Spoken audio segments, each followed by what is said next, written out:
and I like this. When you're rich like this, you don't check the forecast, everything's gonna rain. Yeah. तो अब हमने बात करेंगे intermediate good की। Intermediate good हमने बात की थी। इंटरमीडिएट गुड मतलब वो सारे गुड्स जिसमें अभी भी प्रोडक्शन होनी बाकी है, वो सारे गुड्स जिन्हें फाइनल यूजर डायरेक्टली यूज नहीं कर सकते, और वो सारे गुड्स जिनमें वैल्यू एडिशन अभी होना बाकी है, उसे हम कहते हैं इंटरमीडिएट गुड्स। कौन कौन सी गुड्स इंटरमीडिएट गुड्स हो सकती है? हमारी सिंपल है भाई, रॉ मटेरियल। रॉ मटेरियल हमारी इंटरमीडिएट गुड्स होती है। और अगर मान लो किसी गुड को हम रीसेल करते हैं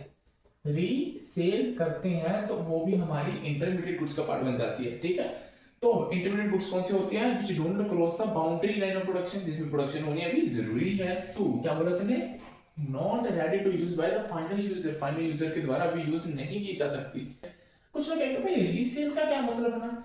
रीसेल का मतलब यही हुआ कि मैंने किसी से 10 रुपए की चीज खरीदी और आगे बेच दी, तो ये तो कोई फाइनल गुड लग रही है, क्योंकि भाई मैंने सीधी बेच दी है, मैंने उसमें कुछ किया नहीं है, बनकर आई बनकर बेच दी। नहीं, फाइनल गुड क्या आती है कि जो डायरेक्टली यूज की जाए किसके द्वारा? फाइनल यूजर के द्वारा। क्या जो सामान है वो मैंने यूज किया ही नहीं, मैंने सामान खरीदा और आगे बेच दिया। जो सामने वाला इंसान उसे कंज्यूम करेगा वो उसके लिए फाइनल गुड होगी, लेकिन मेरे लिए इस सिचुएशन में वो बनी इंटरमीडिएट गुड। मान लेते हैं जो बुक में एग्जांपल क्या है, मान लेते मैंने क्या ली, मैंने ली वुड, मैंने एक लकड़ी खरीदी 1000 रुपए की। ठीक है, उस लकड़ी के ऊपर मैंने हाथोड़े वगैरह मशीनें वगैरह लगाई, मतलब कुछ प्रोसेस किया। उससे प्रोसेस करने के बाद मैंने उस लकड़ी से क्या बना दी? चेयर बना दी, और उसकी वैल्यू कितनी हो गई? उसकी वैल्यू हो गई 2000 रुपए। ठीक है, क्या मैं ये कह सकता हूं कि ये जो लकड़ी है ये क्या है? ये है इंटरमीडिएट गुड्स।